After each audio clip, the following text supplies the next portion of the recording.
మా గూటిలో ఎదిగిన బంగారు బొమ్మ బంగారు బొమ్మ బంగారు బొమ్మ మా నీడలో వెలిగిన వెన్నెల బొమ్మ వెన్నెల బొమ్మ వెన్నెల బొమ్మ పరిమళాల గంధపు బొమ్మ సున్నితాల గాజు బొమ్మ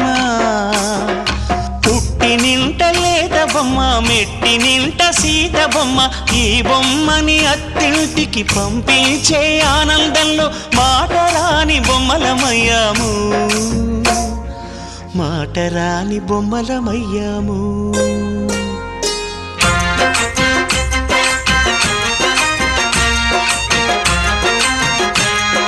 పల్లకిలో పెళ్లి కూతురు రాణిలా ఉంది